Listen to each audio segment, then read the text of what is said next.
Centre पर छापेमारी कर 3 लोगों को गिरफ्तार किया है। क्या पूरा मामला है, कितने अभी गिरफ्तार हैं और आधार कार्ड कहाँ कहाँ है इस्तेमाल? ये देखिए, ये पब्लिक के द्वारा इस तरह की सूचना प्राप्त हो रही थी थाना बैजोई पुलिस के द्वारा कि विभिन्न स्थानों पर एक अकबरपुर है और एक मंदिर है जहाँ पर कुछ लोग इस तरह से आधार बना रहे हैं या उसमें आवश्यक संशोधन कर रहे हैं, जिस पर प्राप्त सूचना पर पुलिस के द्वारा वहाँ दबिश दी गई है और उसमें 3 अभियुक्त जो हैं वो 2 स्थानों से, एक स्थान से 2 और एक स्थान से एक व्यक्ति जो है वो हिरासत में लिया गया है और इस पे 2 मुकदमे वो सुसंगत धाराओं में जो है पंजीकृत किए गए हैं। जो बेसिकली इनका मोडस ऑपरेंडाई है, नंबर 1 कि जो आधार सेंटर्स हैं ये उन सेंटर्स में पंजीकृत व्यक्ति नहीं है। इन्होंने किसी पर्टिकुलर एक सेंटर की जो आईडी है वो हैक की है और उस हैक आईडी से ये अपना काम एक अज्ञात स्थान पर बैठ के संपादित कर रहे हैं। इनके द्वारा इनके पास से 2 लैपटॉप, प्रिंटर, आई स्कैनर, थंब स्कैनर और जो मिसलीनियस चीज़ें जो इसके काम में लगी होती हैं वो बरामद हुई हैं। 3 मोबाइल बरामद हुए हैं। इनके द्वारा से 3 बने हुए आधार कार्ड बरामद किए गए हैं जिन पर डेट ऑफ बर्थ केवल वर्ष लिखा हुआ है और 8 आधार कार्ड इनके यहाँ मैं अभिलेखों के जो आवश्यक संशोधन इनके द्वारा किए जाने थे वो बरामद किए गए हैं।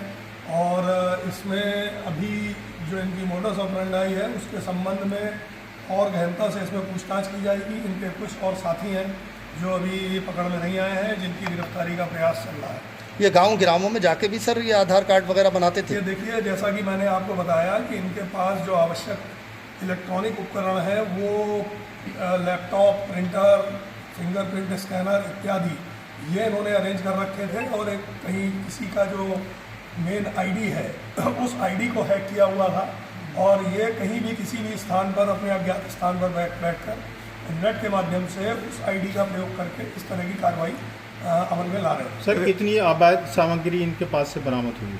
देखिए, जो अभी इनके यहाँ से आपत्तिजनक सामग्री है, जैसा कि मैंने आपको बताया, आपके सामने रखी हुई है। मोबाइल है, प्रिंटर है, स्कैनर्स हैं, लैपटॉप हैं और जो इन्होंने बनाए हैं कुछ मोहरें हैं, ये सारी चीज़ें इनके पास से बरामद हुई हैं। और इसमें जो इनके फरार अब ये साथी हैं उनके पास अगर कोई और सामग्री है उनकी भी अरेस्टिंग करके उसकी बरामदगी का प्रयास हुआ है। ये कितने समय से सर कर रहे थे ये सब? देखिए, अभी इनसे इस तरह की पूछताछ की जानी है और पूछताछ रिमांड लेके जो पूछताछ की जाएगी उसमें और भी चीज़ें सब निकल के। क्या कोई धनराशि भी सर बरामद हुई है? नहीं, अभी धनराशि की ऐसी कोई बात नहीं आई है। इनके द्वारा जो इनके ग्राहक हैं उनसे यदि कोई धनराशि ली गई होगी वो अग्रिम विवेचना में जो है वो प्रकाश में आएगी। इससे पहले भी कोई आपराधिक इतिहास इन लोगों का? अभी इसकी तलाश की जा रही है। अभी इसमें कोई ऐसा अग्रिम इनका पूर्व जो है आपराधिक इतिहास अब तक प्रकाश में नहीं आया। सर, जैसे कि जानकारी मिली है कि अदर स्टेट की आईडी लॉगिन करके ये लोग यहाँ पे काम कर रहे थे। देखिए, अभी जो जानकारी प्राप्त हुई है इनसे अभी और विस्तृत जानकारी पूछताछ की जाएगी। इन्होंने अपने सॉफ्टवेयर के माध्यम से एक आईडी हैक की है। वो हैक आईडी एक ही आईडी हैक्ड है या अन्य और जगह की आईडी हैक की हुई है, ये अभी हम लोग इसमें विवेचना में शामिल करेंगे। ठीक सर, थैंक यू।